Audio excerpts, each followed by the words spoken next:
Hello students, कैसे हो बेटा। तो आज अपन सेल बायोलॉजी फर्स्ट में जो नेक्स्ट टॉपिक ले रहे हैं, आज का टॉपिक वो है बेटा माइटोकॉन्ड्रिया। ओके, तो आज अपन माइटोकॉन्ड्रिया और क्लोरोप्लास्ट को कंप्लीट करेंगे। इंपॉर्टेंट हैं दोनों, और मैंने कल आपको लास्ट लेक्चर में बताया था दोनों ही डबल मेम्ब्रेनस सेल ऑर्गेनल हैं, दोहरी झिल्ली युक्त कोशिकांग में आते हैं ये। ठीक है, तो पहले अपन माइटोकॉन्ड्रिया की स्टडी करेंगे, फिर प्लास्टिड्स की स्टडी करेंगे। ओके, तो स्टार्ट करते हैं। माइटोकॉन्ड्रिया हिंदी में बोलते हैं बेटा सूत्र कणिकाएं। बहुत इंपॉर्टेंट टॉपिक है।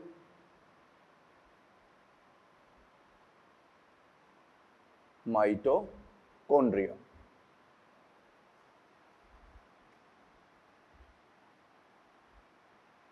सूत्र कणिकाएं।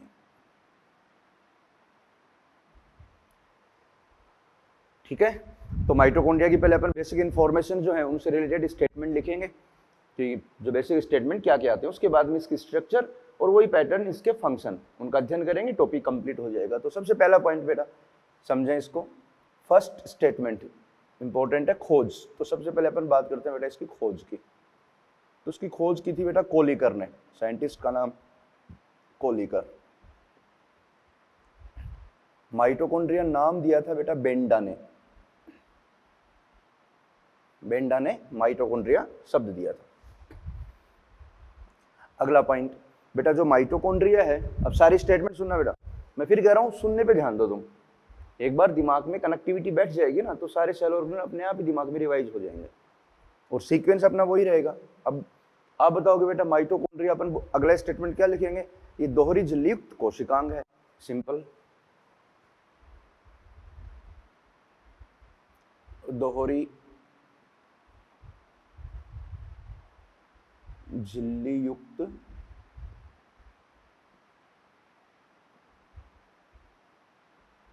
कोशिकांग होता है।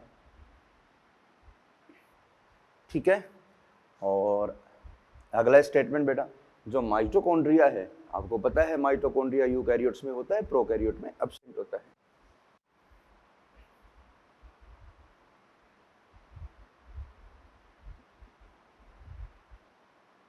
यूकैरियोट्स में प्रेजेंट तथा प्रोकैरियोट्स में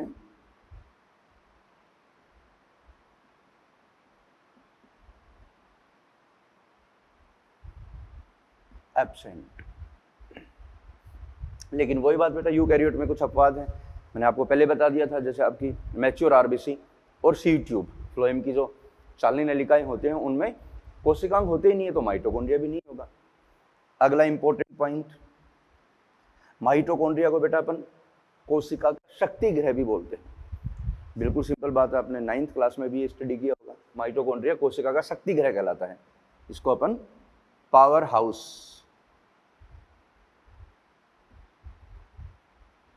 ऑफ सेल के नाम से भी जानते हैं। कोशिका का शक्ति गृह, क्योंकि इसमें एटीपी का निर्माण होता है और ये कोशिका को एटीपी प्रोवाइड करवाता है। कारण इसका रीजन बेटा यही लिख रहा हूं, एटीपी निर्माण तथा कोशिका में जो उपापचय क्रियाएं होती हैं, उनमें जो एटीपी की आवश्यकता होती है, यहां से ये उपलब्ध करवाता है। एटीपी निर्माण तथा उपलब्धता। ठीक है, अगला महत्वपूर्ण पॉइंट बेटा समझते जाना, सारे पॉइंट एक एक पॉइंट पे क्वेश्चन बनता है स्टेटमेंट वाला। माइटोकॉन्ड्रिया को अर्ध स्वायत्त शासी कोशिकांग कहते हैं। स्टेटमेंट क्या है बेटा? करेक्ट है। माइटोकॉन्ड्रिया को क्या बोलते हैं बेटा? अर्ध स्वायत्त शासी कोशिकांग, या बोल सकते हैं इसको सेमी ऑटोनोमस सेल ऑर्गेनल। बहुत इंपॉर्टेंट है, इसे अर्ध स्वायत्त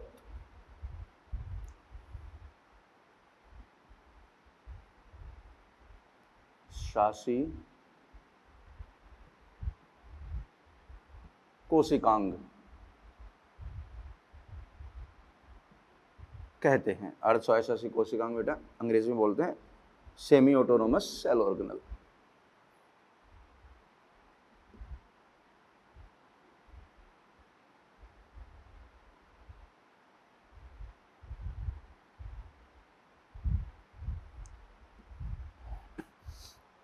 बहुत इंपॉर्टेंट है बेटा ये पॉइंट। स्टेटमेंट हो गया माइटोकॉन्ड्रिया को अर्ध स्वायत्तशासी कोशिकांग भी कहा जाता है, लेकिन इसका जो रीजन है वो समझना पड़ेगा आपको।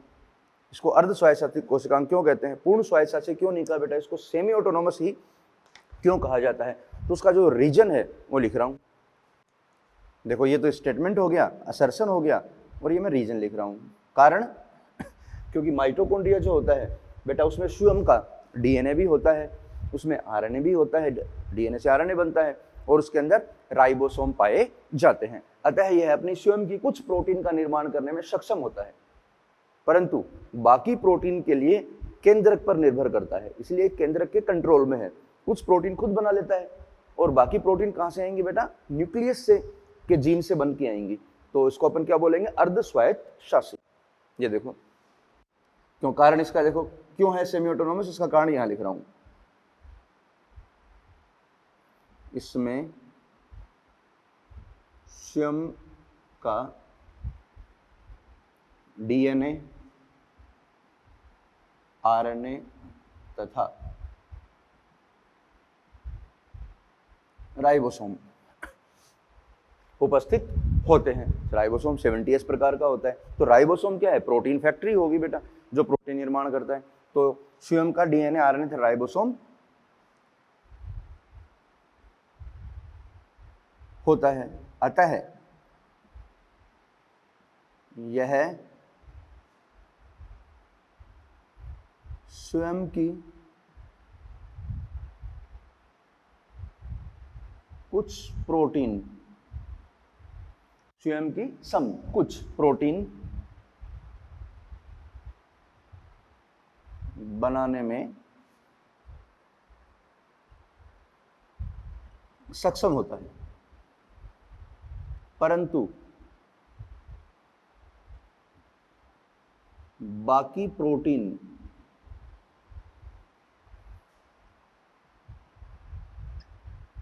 के लिए केंद्रक पर, न्यूक्लियस केंद्रक पर निर्भर करता है। ओके, बाकी प्रोटीन के लिए केंद्रक पर निर्भर करता है, इसलिए इसको क्या कहा जाता है, सेमी ऑटोनोमस सेल ऑर्गेनल। तो यहां पर इंपॉर्टेंट पॉइंट क्या हो गया बेटा, समझना, यहां से काफी बार क्वेश्चन आता है, ये वाला जो पॉइंट है बहुत इंपॉर्टेंट है। ठीक है, देखो माइटोकॉन्ड्रिया में डीएनए पाया जाता है, आरएनए पाया जाता है, राइबोसोम भी होता है, तो ऑब्वियसली ये प्रोटीन बनाने में क्या होता है, सक्षम होता है। ओके, और डीएनए होता है इसलिए ये डिवीजन करने में भी सक्षम है। तो ये तो हो गया सेमी ऑटोनोमस सेल ऑर्गेनल। अगली बात समझो बेटा, माइटोकॉन्ड्रिया उसमें डिवीजन प्रॉपर्टी होती है। माइटोकॉन्ड्रिया की उत्पत्ति पूर्व स्थित माइटोकॉन्ड्रिया से होती है बेटा। माइटोकॉन्ड्रिया डिवाइड होगा और फिर वो क्या करेगा, बाकी माइटोकॉन्ड्रिया का निर्माण कर देगा। तो यहां मैं लिख सकता हूं, नए माइटोकॉन्ड्रिया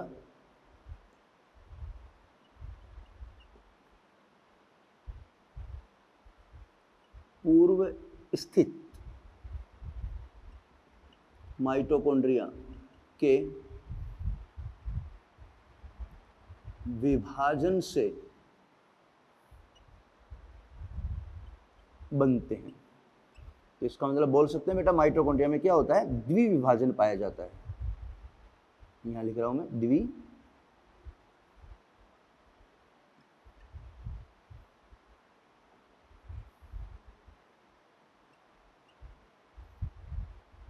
द्विविभाजन, जिसको अंग्रेजी में बोलते हैं बेटा बाइनरी फिजन। बाइनरी फिजन, ठीक है, ये भी इंपॉर्टेंट है। माइटोकॉन्ड्रिया में क्या होता है, द्विविभाजन, इसलिए माइटोकॉन्ड्रिया डिवाइड होकर अनेक माइटोकॉन्ड्रिया का निर्माण करता है। अब आप बोलोगे कि सिर्फ माइटोकॉन्ड्रिया की संख्या जो है वो कितनी होती है, माइटोकॉन्ड्रिया जो है संख्या में कितना होता है, तो माइटोकॉन्ड्रिया की संख्या भिन्न भिन्न होती है, भिन्न भिन्न कोशिकाओं में भिन्न भिन्न पाई जाती है, जो उसकी सक्रिय कार्य की सक्रियता पर निर्भर करती है। तो अगला पॉइंट मैं मेंशन कर रहा हूं यहां पर बेटा, देखो ये सारे इंपॉर्टेंट पॉइंट हो गए। नेक्स्ट पॉइंट, माइटोकॉन्ड्रिया की संख्या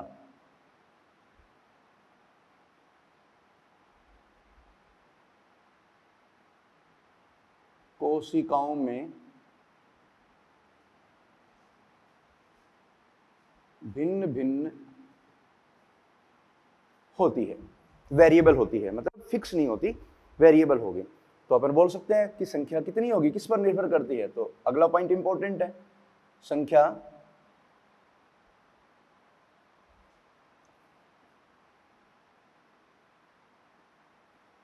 कोशिका की कार्य की सक्रियता पर निर्भर करती है, निर्भर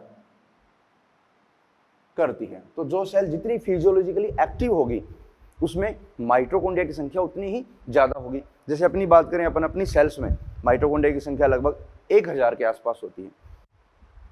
जो कम सक्रिय है उनमें 300 भी हो सकती है, किसी में 1000 है, किसी में 1600 है अपनी मसल सेल में। एक एग्जाम्पल बता रहा हूँ बेटा, जो चौस अमीबा होता है उसमें माइटोकॉन्ड्रिया की संख्या 50,000 तक भी हो सकती है। जो चमगादड़ होता है, बैट चमगादड़, उसकी जो फ्लाइट मसल सेल होती हैं, फ्लाइट मसल, उसके जो पंख होते हैं उनमें जो मसल्स होती हैं, उनकी कोशिकाओं में माइटोकॉन्ड्रिया की संख्या 5 लाख तक हो सकती है। तो सोचो बेटा, माइटोकॉन्ड्रिया की संख्या बहुत वेरिएबल होती है। लेकिन माइटोकॉन्ड्रिया की संख्या याद रखना, एनिमल में प्लांट से ज्यादा होती है, एनिमल सेल में पादप कोशिका से ज्यादा होती है। ये भी इंपॉर्टेंट पॉइंट है। माइटोकॉन्ड्रिया की संख्या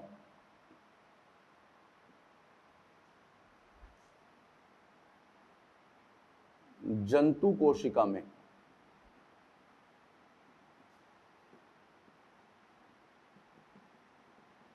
पादप कोशिका से ज्यादा होती है। ठीक है बेटा, ये पॉइंट हो गया इंपॉर्टेंट। देखो, मैं संख्या के आधार पर अपन ने कुछ पॉइंट्स बना दिए हैं। ठीक है, ये सारी बातें इंपॉर्टेंट थी, सारी आपको कवर करनी है। क्लियर? पॉइंट सारे काम के हैं इसमें। डिवीजन की बात हो गई। अर्ध स्वायत्तशासी कोशिकांग होता है, ये कोशिका का पावर हाउस कहलाता है। माइटोकॉन्ड्रिया जो है उसको अपन power house of the cell के नाम से भी जानते हैं, क्योंकि ये एटीपी निर्माण में सहायक होता है। और आप बेटा जानते हो माइटोकॉन्ड्रिया जो है वायवीय श्वसन में सहायक होता है। बात करेंगे इसके कार्य पर, चलेंगे, सारी बातें करेंगे।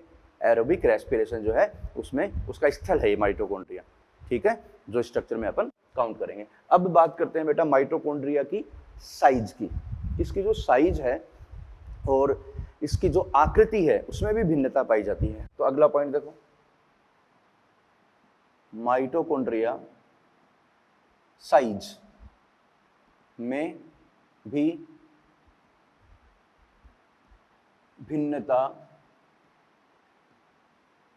दर्शाते हैं। तो मैं साइज की बात करूं बेटा, तो इसका जो व्यास है और इसकी जो लंबाई है वो वेरिएबल होती है। तो एक बार थोड़ा सा हल्की सी बात करते हैं, इसकी लंबाई और व्यास में क्या भिन्नता पाई जाती है, क्या वेरिएबिलिटी पाई जाती है।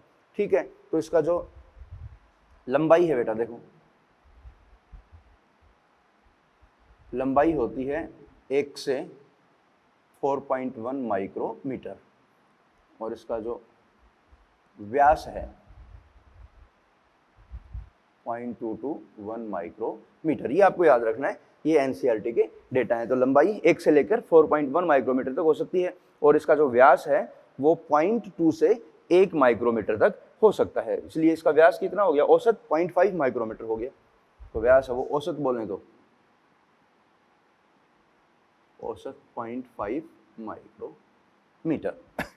तो बता दिया साइज, तो इसकी साइज जो है ये इतनी होगी, वेरिएबिलिटी पाई जाएगी। तो यहीं पर एक पॉइंट आ गया बेटा। अब देखो इसकी साइज लगभग 4 माइक्रोन के आसपास है, 3-4 माइक्रोन बोल दो एवरेज कंबाइंड करके। तो इसको अपन अगर माइक्रोस्कोप से देखेंगे तो ये स्पष्ट दिखाई नहीं देगा।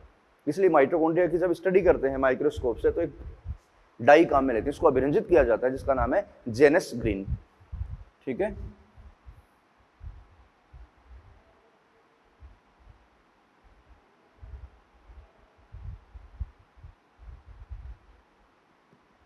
माइटोकॉन्ड्रिया को स्पष्ट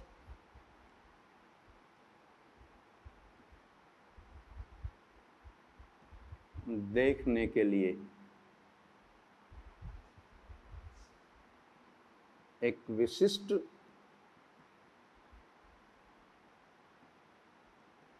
अभिरंजक का उपयोग किया जाता है।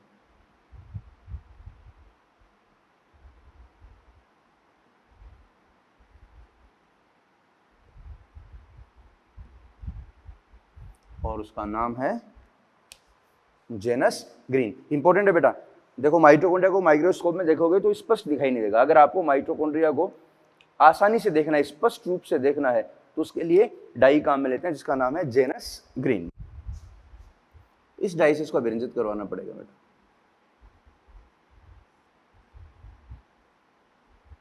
जेनस ग्रीन ये डाई है, ये अभिरंजक है। तो इस डाई द्वारा अभिरंजित करने के बाद माइटोकॉन्ड्रिया जो अपना सिंपल या लाइट माइक्रोस्कोप है उससे स्पष्ट रूप से दिखाई देने लग जाएगा। अगर नहीं काम में लोगे तो वो आसानी से दिखाई नहीं देगा। इंपॉर्टेंट पॉइंट था, बता दिया। अब इसके अलावा माइटोकॉन्ड्रिया की जो बेटा आकृति होती है, इसकी जो शेप होती है वो भी वेरिएबल होती है। माइटोकॉन्ड्रिया की आकृति या बोल दो शेप, अंग्रेजी सही रहेगी, इजी रहता है, शेप में भी भिन्नता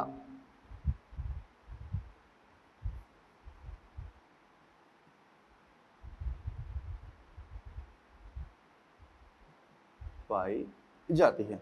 और ये सामान्यतया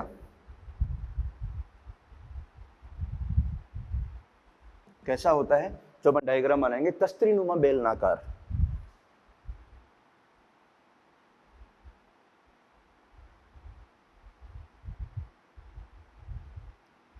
तस्त्रीनुमा बेलनाकार होता है। ठीक है, अब इसका डायग्राम अपन बनाएंगे। सामान्यतः तस्त्रीनुमा था, बेलनाकार होता है। तो ये कुछ पॉइंट हो गए बेटा माइटोकॉन्ड्रिया से रिलेटेड। ठीक है, ये बेसिक इंफॉर्मेटिव स्टेटमेंट है।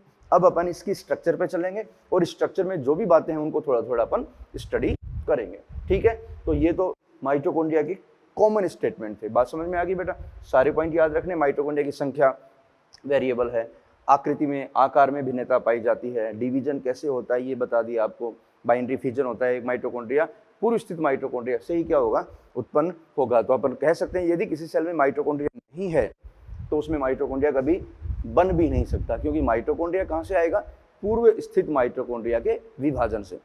जैसे आरबीसी है उसमें माइटोकॉन्ड्रिया एब्सेंट होता है। और याद रखना, किसी यूकैरियोटिक सेल में यदि केंद्रक अनुपस्थित है तो माइटोकॉन्ड्रिया भी नहीं हो सकता। कारण, क्योंकि माइटोकॉन्ड्रिया भी केंद्रक के कंट्रोल में होता है। केंद्रक नहीं होगा तो माइटोकॉन्ड्रिया भी उपस्थित नहीं होगा। ये फंडामेंटल बातें जो मैंने पहले बताई थी। यदि किसी यूकैरियोटिक सेल के अंदर केंद्रक नहीं है तो मान के चलो उसमें कोई भी कोशिकांग नहीं होगा। ठीक है, क्योंकि वो कोशिकांग डेवलप नहीं हो सकते। तो ये बातें सारी माइटोकॉन्ड्रिया से रिलेटेड थी। ये सारी आपको नोट करनी है बेटा। सारे की एग्जाम ओरिएंटेड पॉइंट हैं जो आपको इस तरह से याद रखने हैं। सारे पॉइंट आपकी कॉपी में नोट डाउन होने चाहिए। अब आगे अपन चलेंगे, इस क्रम को आगे बढ़ाएंगे कि माइटोकॉन्ड्रिया की स्ट्रक्चर क्या है और स्ट्रक्चर के बाद माइटोकॉन्ड्रिया की जो फंक्शनिंग है उसकी अपन बात करेंगे। ठीक है, क्लियर है? अब मैं स्ट्रक्चर यहां बना रहा हूं, इसको मिटा देता हूं।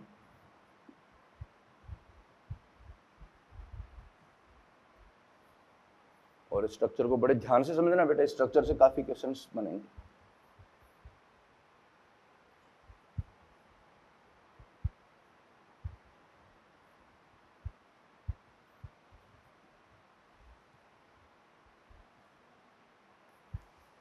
ये लो, माइटोकॉन्ड्रिया की स्ट्रक्चर बनाते हैं साथ साथ, और इसकी बातें भी कर लेंगे ताकि ये याद रहे, रटना ना पड़े।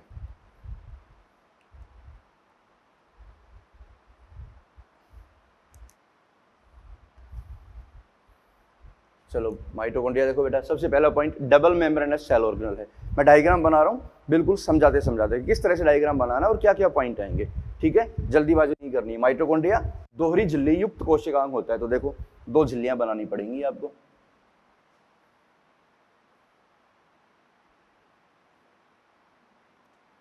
और ये बेलनाकार होता है तो डायग्राम इस तरह से बनाएंगे बेटा।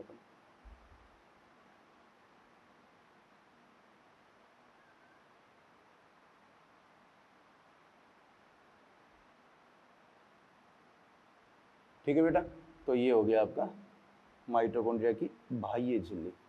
समझते जाना, बहुत इंपॉर्टेंट बातें और इंटरेस्टिंग भी है और बहुत इजी है। माइटोकॉन्ड्रिया कैसा हो गया बेटा, दोहरी झिल्ली युक्त। तो ये माइटोकॉन्ड्रिया की बेटा कौन सी झिल्ली होगी, आप बताओगे, बाह्य झिल्ली। अंग्रेजी लिखते हैं बेटा, इजी रहेगी, है ना, हिंदी को डिक्टेट करवा देंगे। आउटर मेम्ब्रेन, ये माइटोकॉन्ड्रिया की बाह्य झिल्ली है, ठीक है।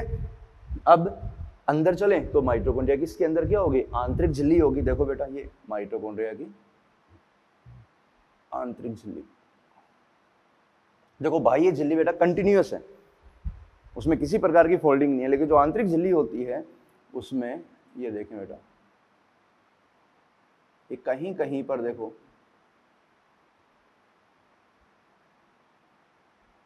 ये अंदर की ओर क्या हो रही है, अंतर्वलित हो रही है।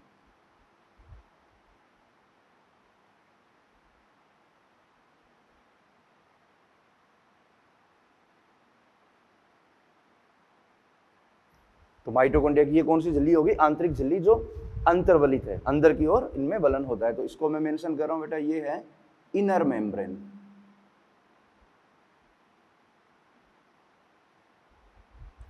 माइटोकॉन्ड्रिया की इनर मेम्ब्रेन, क्लियर। अब आंतरिक और बाह्य झिल्ली के मध्य देखो बेटा अवकाश आ गया, इसको अपन बोलते हैं पीएमएस, पेरी माइटोकॉन्ड्रियल स्पेस। ये रहा पीएमएस, पेरी माइटोकॉन्ड्रियल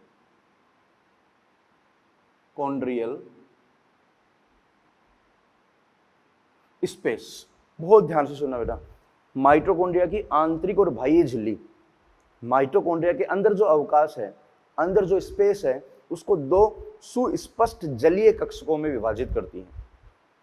माइटोकॉन्ड्रिया में कितनी झिल्लियां हैं, दो, आंतरिक और बाह्य। तो दोनों झिल्लियां माइटोकॉन्ड्रिया के अंतर माइटोकॉन्ड्रियल जो अवकाश है उसको दो स्पष्ट जलीय कक्षों में विभाजित करती हैं। कौन से हो गए आपके सामने है, एक तो पीएमएस हो गया जो ये कक्षक हो गया, और एक अंदर हो गया, इसको अपन बोलते हैं मैट्रिक्स। तो ये अंदर वाला पोर्शन क्या है बेटा, ये है मैट्रिक्स, आधात्री, ठीक है, हिंदी में बोलते हैं आधात्री। तो आप बताओगे बेटा जो आपका पीएमएस है वो बाह्य कक्षक है, कौन सा हो जाएगा, पीएमएस बाह्य, और जो मैट्रिक्स है वो क्या है, आंतरिक कक्षक, आंतरिक कक्षक, और जो पीएमएस है ये हो गया बाह्य कक्षक, क्लियर।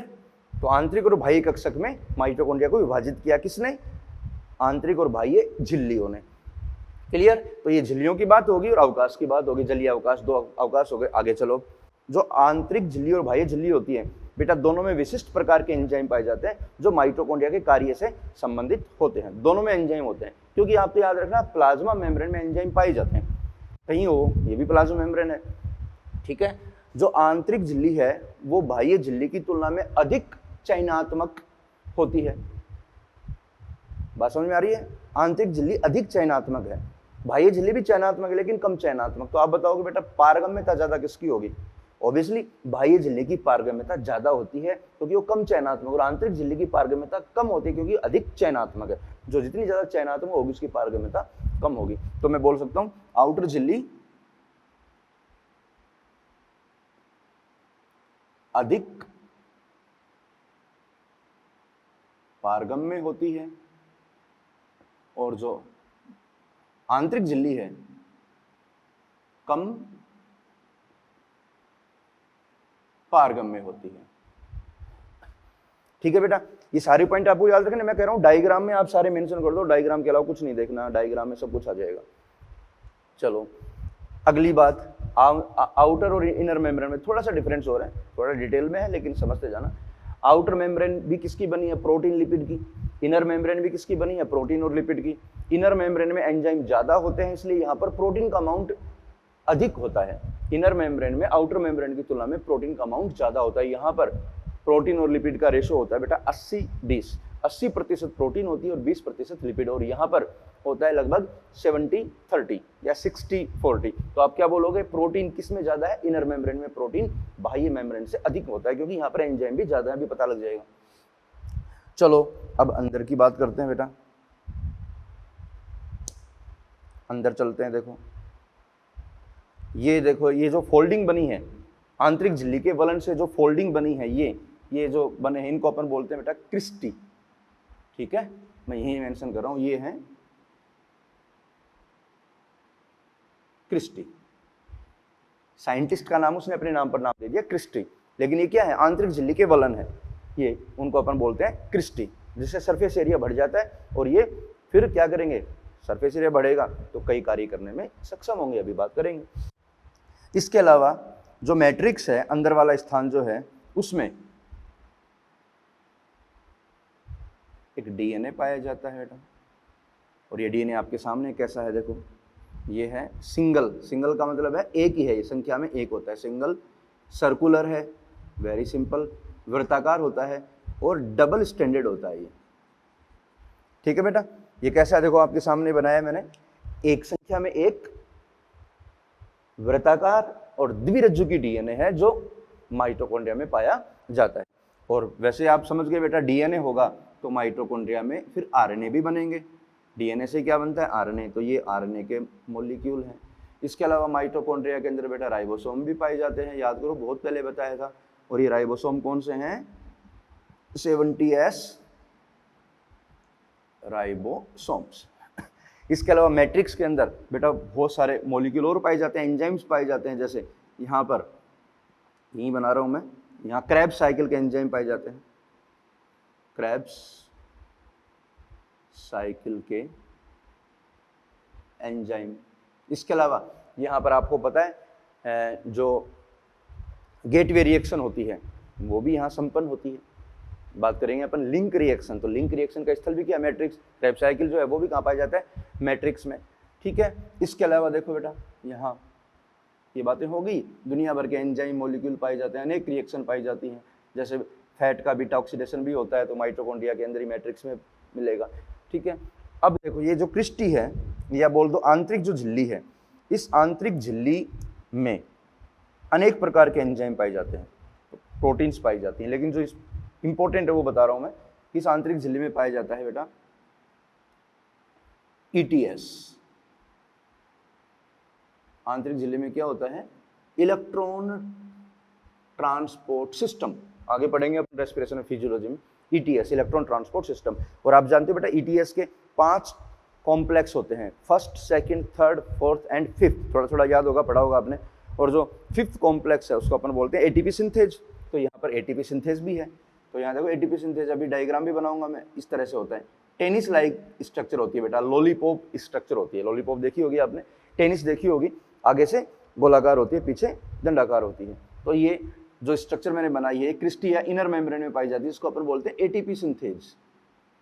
ये एंजाइम है एटीपी सिंथेज, इसी को बोलते हैं FOF1 कण पार्टिकल, जो आंतरिक झिल्ली में पाया जाता है। बात समझ में आ गई बेटा, ये सारी इंपॉर्टेंट पॉइंट है कि माइटोकॉन्ड्रिया में क्या क्या होता है। और आप जानते हो ईटीएस का अलग फंक्शन है, ईटीएस इलेक्ट्रॉन ट्रांसपोर्ट सिस्टम, जिसमें इलेक्ट्रॉन जो है वो गति करते हैं कॉम्प्लेक्स के थ्रू, और तब जाके एटीपी का निर्माण होता है। ठीक है, तो ये माइटोकॉन्ड्रिया की स्ट्रक्चर हो गई। अब स्ट्रक्चर से संबंधित कुछ स्टेटमेंट है वो बेटा मैं आपको अभी नोट डाउन करवाऊंगा, सारे स्टेटमेंट इंपॉर्टेंट है जो आपने बनाए हैं। ठीक है, तो इधर मैं सारे स्टेटमेंट मेंशन कर रहा हूं। डायग्राम आपके सामने है और डायग्राम के अकॉर्डिंग सारी बातें आपको मेंशन करनी है।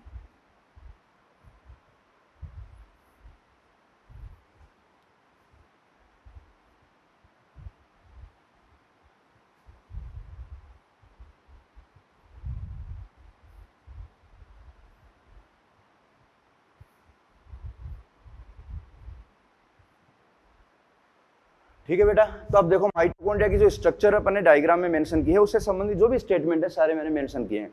समझना बेटा, देखो बिल्कुल सिंपल है, अपन ने बात कर ली है, उनको केवल आपको डिक्टेट करना है। माइटोकॉन्ड्रिया दोहरी झिल्लीयुक्त संरचना होती है। इसकी बाह्य तथा आंतरिक झिल्ली इसकी अवकाशिका को 2 स्पष्ट जलीय कक्षकों में बांटती है। और वो दोनों कक्षा कौन से हैं? बाह्य कक्षा कौन सा बताया था? पीएमएस। और आंतरिक कक्षा कौन सा हो जाएगा बेटा? मैट्रिक्स।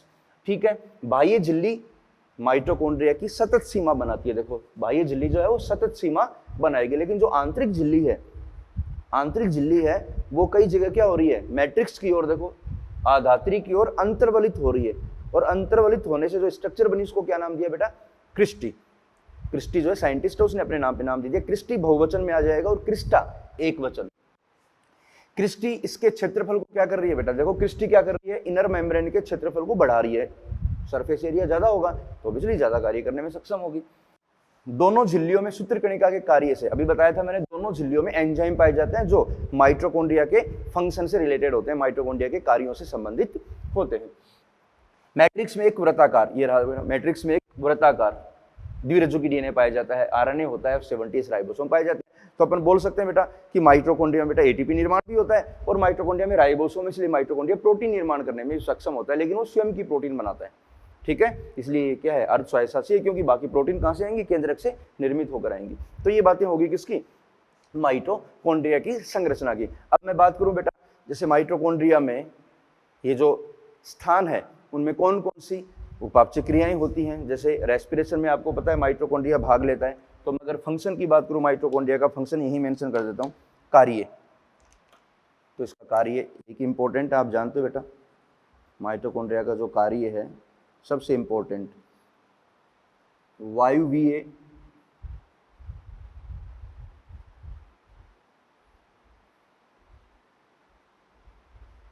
श्वसन में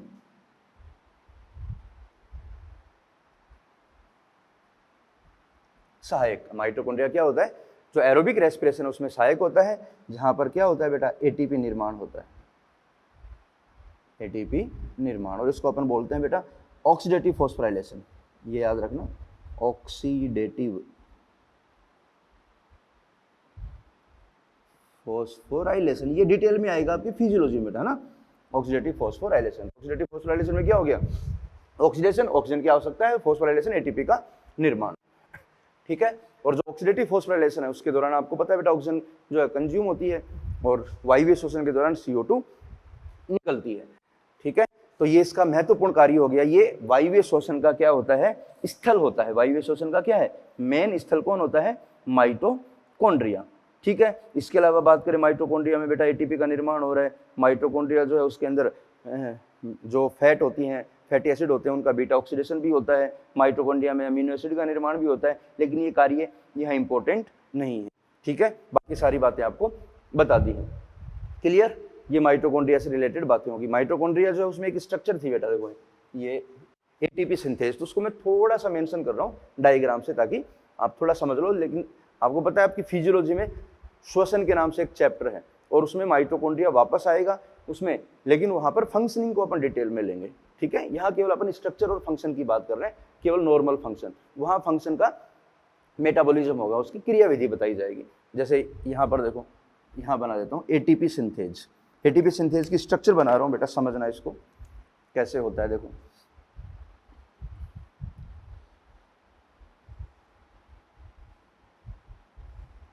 इस तरह से स्ट्रक्चर है बेटा एटीपी सिंथेज की। ठीक है, ये वाला भाग होता है FO और इसको बोलते हैं बेटा F1। देखो ये गोलाकार हेड है और ये इसका बेस है। ठीक है, FO वाला भाग जो होता है वो याद रखना आंतरिक झिल्ली में धसा होता है। देखो ये डायग्राम में ये किसमें धसा है बेटा? ये आंतरिक झिल्ली है। इधर कौन है? ये देखो बेटा PMS है। इधर कौन होगा बेटा? ये मैट्रिक्स होगी। ठीक है, तो जो F1 भाग है वो मैट्रिक्स की तरफ है। किधर है? मैट्रिक्स की तरफ। और FO जो है वो आंतरिक झिल्ली में। ये कौन सी झिल्ली है? ये इनर मेम्ब्रेन है, इनर माइटोकॉन्ड्रियल मेम्ब्रेन, इसमें धसा होता है। इस प्रकार से इसकी लोकेशन होती है। ये इसका हेड है और इसका ये बेस है। और आप जानते हो बेटा जब प्रोटॉन इसके थ्रू इसको क्रॉस करेगा, यही तो होता है रेस्पिरेशन में। PMS में प्रोटॉन की संख्या ज़्यादा होती है, ये प्रोटॉन इसको क्रॉस करके मैट्रिक्स में आएंगे। ये H+ देखो, और जैसे ये प्रोटॉन मैट्रिक्स में जाएगा तो प्रोटॉन के पास जो एनर्जी होती है उसको यूज में लेके ये जो एटीपी सिंथेज है वो क्या करेगा बेटा, यहाँ पर देखो एटीपी बना देगा, एडीपी के साथ आईपी ऐड कर देगा और इससे बनता है एटीपी। इस प्रकार से एटीपी का निर्माण किया जाता है, ठीक है। लेकिन ये सारी डिटेल में बातें आएंगी आपकी रेस्पिरेशन वाले चैप्टर में। यहाँ केवल आपको सेल बायोलॉजी में माइटोकॉन्ड्रिया की स्ट्रक्चर और उसके फंक्शन पे ध्यान देना था कि कहाँ कौन सी स्ट्रक्चर है, ठीक है बेटा। तो ये बात होगी किसकी, आपकी माइटोकॉन्ड्रिया की। एकदम क्लियर, कोई डाउट नहीं होना चाहिए बेटा। सारे स्टेटमेंट अपन ने कवर कर लिए हैं, ठीक है। हर एक स्टेटमेंट है आपको विशेष ध्यान देना होगा और सारे क्वेश्चन सोल्व करने हैं, कर लोगे, क्लियर। तो ये डीएनए, आरएनए, राइबोसोम, ये सारी बातें बेटा आपको विशेष तौर पे याद रखनी है क्योंकि इन्फॉर्मेशन है यहाँ पर, सारी इन्फॉर्मेटिव है। फंक्शन की बात करेंगे तो फंक्शन बाद में अपन डिटेल में लेंगे, किसमें, फिजियोलॉजी में, क्लियर। ये थोड़ा एटीपी सिंथेज का हल्का सा मैंने ब्रीफ में थोड़ा एक्सप्लेन कर दिया इसको, तो आप इसको भी याद रखना, क्लियर, ओके। चलो थोड़ा सा वैसे आपको मैं बता देता हूँ माइटोकॉन्ड्रिया की फंक्शनिंग के बारे में हल्का सा।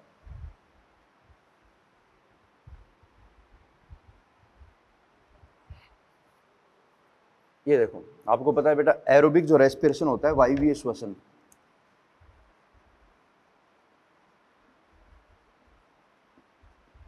बस हल्का सा देख लो, सुन लो ताकि आगे काम आ जाए। एरोबिक रेस्पिरेशन में 4 स्टेप होंगे बेटा, glycolysis, link reaction, Krebs cycle तथा इलेक्ट्रॉन ट्रांसपोर्ट सिस्टम, ठीक है। अब ये जो ग्लाइकोलाइसिस है, आप सब जानते हो बेटा, ये साइटोप्लाज्म में परफॉर्म होता है, ये साइटोप्लाज्म में होता है। और बाकी ये तीनों रिएक्शन जो है, ये तीनों रिएक्शन ये किसमें होंगी, माइटोकॉन्ड्रिया में।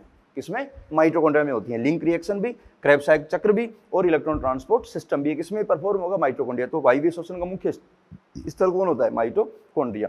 लिंक रिएक्शन मैट्रिक्स में, माइटोकॉन्ड्रिया की मैट्रिक्स में, क्रेब साइकिल मैट्रिक्स में होता है, और ईटीएस अभी बताया मैंने किसमें होता है बेटा, माइटोकॉन्ड्रिया की इनर मेम्ब्रेन, या क्रिस्टी बोल दो एक ही बात है, क्रिस्टी, ठीक है।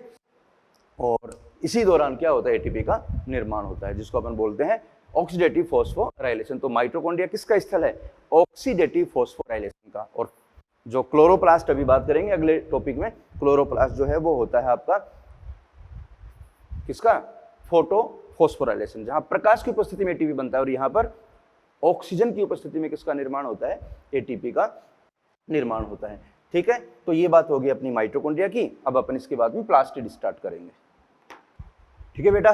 तो अब अपन नेक्स्ट टॉपिक जो है स्टार्ट करने वाले हैं, कौन सा, प्लास्टिड, ठीक है। माइटोकॉन्ड्रिया के बाद अपन बात करेंगे अब प्लास्टिड की। बिल्कुल सिंपल टॉपिक है, इंपॉर्टेंट है। प्लास्टिड्स, जिनको हिंदी में बोलते हैं बेटा अपन लवक, ठीक है।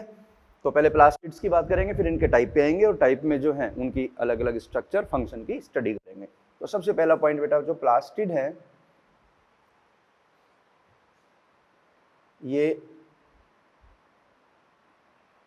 दोहरी झिल्ली युक्त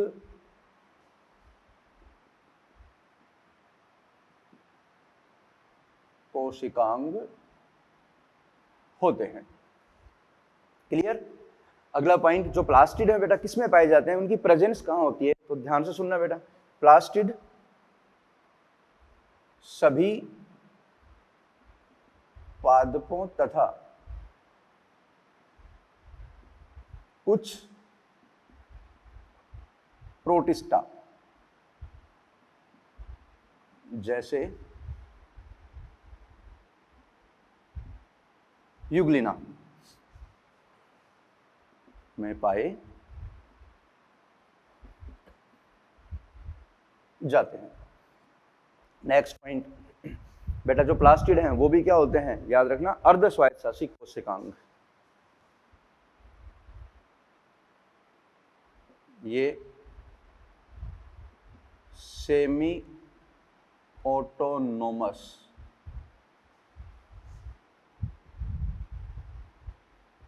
कोशिकांग होते हैं। मैंने बता दिया था आपको सेमी ऑटोनोमस का मतलब प्लास्टिड जो है उनमें भी का डीएनए आरएनए राइबोसोम होता है, इसलिए खुद की प्रोटीन बनाने में सक्षम, इसलिए माइटोकॉन्ड्रिया ये भी होते हैं सेमी ऑटोनोमस कोशिकांग। प्लास्टिड जो है माइटोकॉन्ड्रिया से साइज में बड़े होते हैं, ये साइज में अधिक बड़े होते हैं, ठीक है, माइटोकॉन्ड्रिया से अधिक बड़े हैं, इसलिए ये माइक्रोस्कोप में स्पष्ट रूप से आसानी से दिखाई देते हैं। अतः ये माइक्रोस्कोप द्वारा आसानी से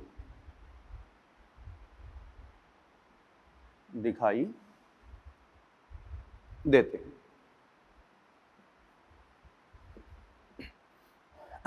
अगला पॉइंट जो प्लास्टिड है बेटा, इंपॉर्टेंट है सारे पॉइंट, एक एक पॉइंट नोट करते जाना। प्लास्टिड जो है ये संख्या, आकृति तथा आकार में भिन्नता दर्शाते हैं। बात करेंगे सबकी। अब बात करते हैं प्लास्टिड। प्लास्टिड में भी द्विविभाजन पाया जाता है, इंपॉर्टेंट है, इनमें द्विविभाजन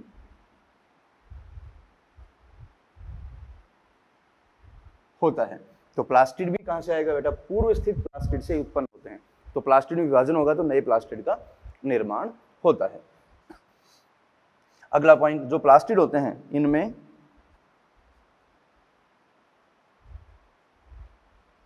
विभिन्न प्रकार के वर्णक पाए जाते हैं। तो टाइप की बात करेंगे तब समझ में आएगा बेटा। जो प्लास्टिड हैं उनमें विभिन्न प्रकार के, विशिष्ट प्रकार के वर्णक होते हैं जो भिन्न भिन्न रंग के दिखाई पड़ते हैं। अतः ये जो प्लास्टिड हैं इनको बेटा वर्णकों के आधार पर, जो वर्णक उनमें पाए जाते हैं उनके आधार पर तीन प्रकार में, तीन टाइप में इनको विभाजित किया गया है, जो इंपॉर्टेंट है। बातें समझ में आ रही हैं? सारे पॉइंट आपको नोट करने बेटा, सारे इंपॉर्टेंट पॉइंट हैं, ठीक है। अगला पॉइंट,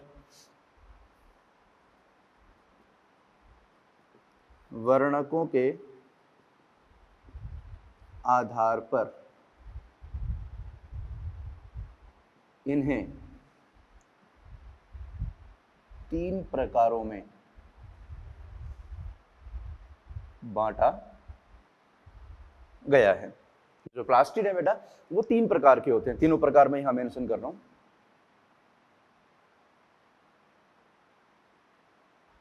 ये प्लास्टिड तीन टाइप के हैं, तीनों के नाम मेंशन करते हैं। पहला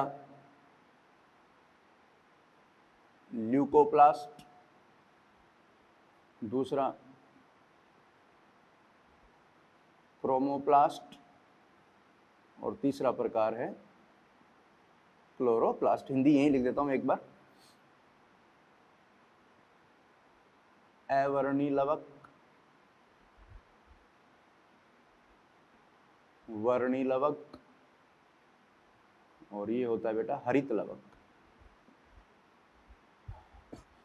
बांटने का आधार क्या है, इनमें विभिन्न प्रकार के क्या होते हैं, अलग अलग प्रकार के वर्णक, किसमें वर्णक एब्सेंट है, किसमें उपस्थित है, कौन से प्रकार के हैं, तो इस आधार पर इनको तीन भागों में बांटा गया है। और एक चीज और समझना, प्लास्टिड कैसे बनता है बेटा। प्लास्टिड है वो पहले प्रोप्लास्टिड की फॉर्म में होता है, फिर उसमें डिफ्रेंशिएशन होता है। डिफ्रेंशिएशन होने के बाद वो इन तीनों में किसी भी में परिवर्तित हो सकता है, वो डिपेंड करता है कौन सी कोशिका है। तो डिफ्रेंशिएट होकर वो परिपक्व प्लास्टिड में परिवर्तित हो जाएगा।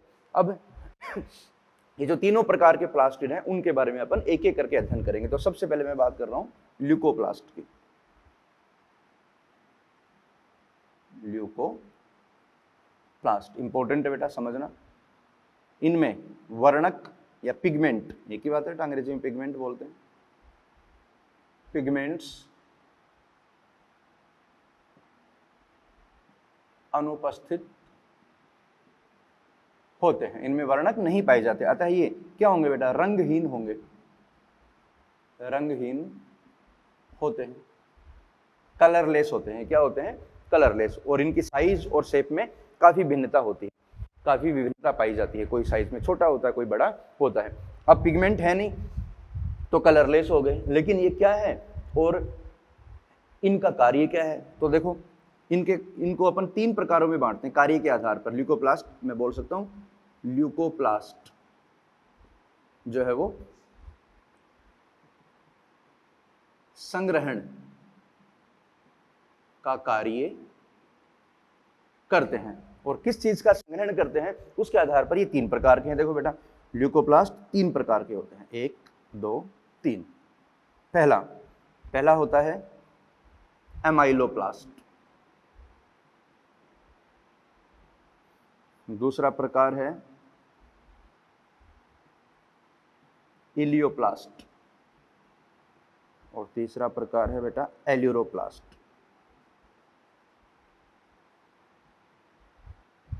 कितने प्रकार के हो गए, 3 प्रकार के। बहुत सिंपल है, डायरेक्ट क्वेश्चन आता है। एमाइलोप्लास्ट जो है उसमें स्टार्च संग्रहित होती है, स्टार्च का संग्रहण करने वाले क्या कहलाते हैं, एमाइलोप्लास्ट। ये ऑयल अथवा फैट, तो ऑयल और फैट को संग्रहित करने वाले क्या कहलाते हैं, इलियोप्लास्ट।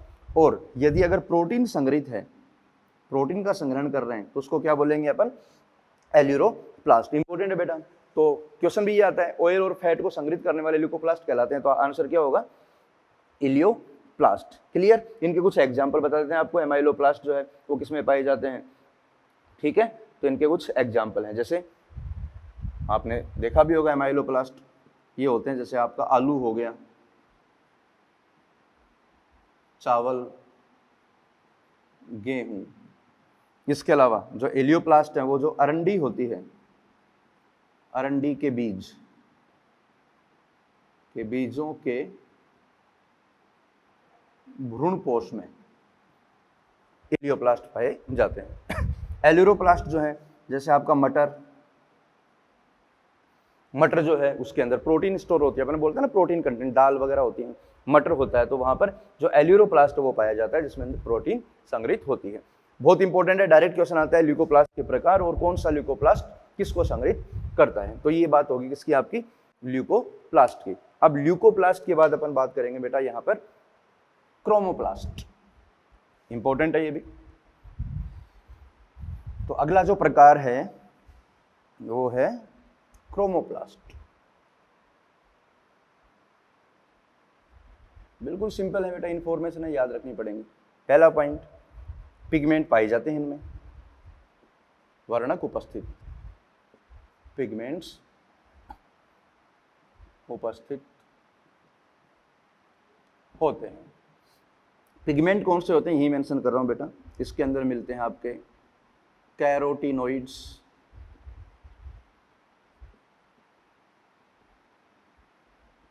ज़ैंथोफिल्स और अदर पिगमेंट्स। लेकिन याद रखना इनमें क्लोरोफिल नहीं होगा, ठीक है। कैरोटिनोइड्स होंगे, ज़ैंथोफिल अनेक प्रकार के होते हैं, कैरोटिनोइड कैरोटीन भी पाए जाते हैं, लेकिन इनमें इंपॉर्टेंट है क्लोरोफिल एब्सेंट होता है, मतलब इनमें ग्रीन कलर नहीं होगा, क्लोरोफिल एब्सेंट होगा, ठीक है। तो इस पिगमेंट होगा तो ये रंगीन होते हैं,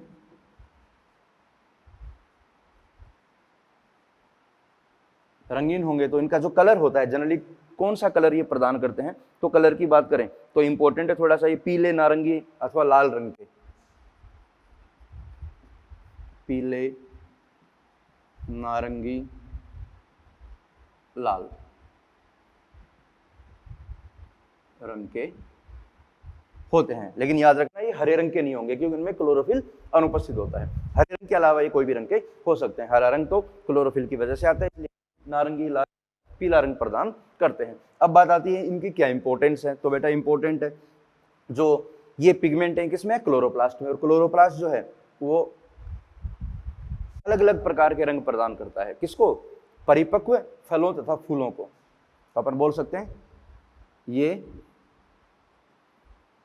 परिपक्व फलों तथा पुष्पों को, फूलों को रंग प्रदान करते हैं। तो ये पुष्प और फल विशिष्ट प्रकार के रंगों के होंगे तो ऑब्वियसली ये कीटों को और जंतुओं को क्या करेंगे, अपनी ओर आकर्षित करेंगे। कीटों तथा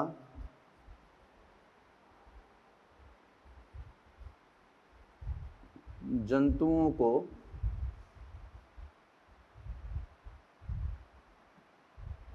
आकर्षित करते हैं, जिसकी सहायता से जो परागण है और जो बीज हैं उनका जो प्रकीर्णन है वो आसानी से हो जाता है, क्योंकि जो कीट हैं वो रंग के प्रति आकर्षित होंगे तो ऑब्वियसली पॉलिनेशन में हेल्प कर देंगे।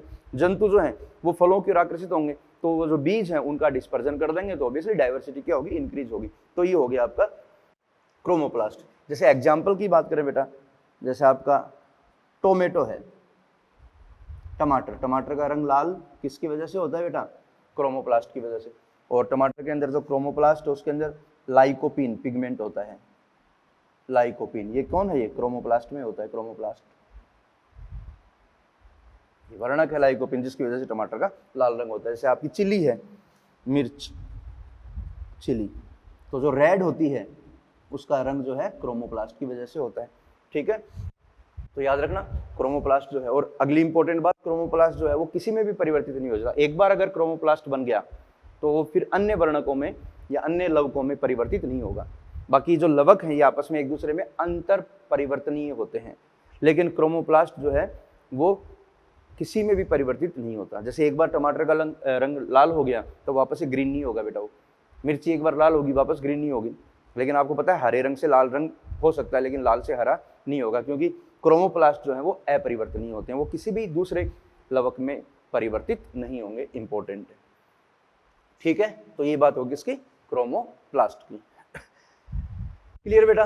तो ये अपन ने लवक को स्टार्ट कर दिया, लवक के प्रकार बता दिए, आपका ल्यूकोप्लास्ट और क्रोमोप्लास्ट। अब इसके बाद अपन स्टार्ट करेंगे जो तीसरे प्रकार का लवक है वो है क्लोरोप्लास्ट। और क्लोरोप्लास्ट बहुत इंपॉर्टेंट है, जिसको अपन डिटेल में स्टडी करेंगे, उसकी स्ट्रक्चर भी आएगी, फंक्शन भी आएंगे। ठीक है, तो क्लोरोप्लास्ट को अपन अगले लेक्चर में कवर करेंगे। ठीक है, क्लोरोप्लास्ट टॉपिक बड़ा है तो अगले लेक्चर में अपन क्लोरोप्लास्ट जो है टॉपिक कवर करेंगे और बाकी कोशिकांगों का भी अध्ययन करेंगे। ठीक है, तो यहाँ तक क्लियर हो गया। अब अगले लेक्चर में अपन बात करेंगे किसकी, क्लोरोप्लास्ट की। ठीक है, यहाँ तक जो कवर हुआ है बेटा उसको रिवाइज करना है एनसीईआरटी से, और क्लोरोप्लास्ट को अगले लेक्चर में कवर करेंगे। और उसके अलावा जो बचे हुए हैं बाकी के आपके जैसे सेंट्रोसोम हो गया, इसके अलावा सीलिया, फ्लैजेला, साइटोस्केलेटन, वो अगले लेक्चर में अपन कवर कर देंगे। ठीक है बेटा, ऑल द बेस्ट।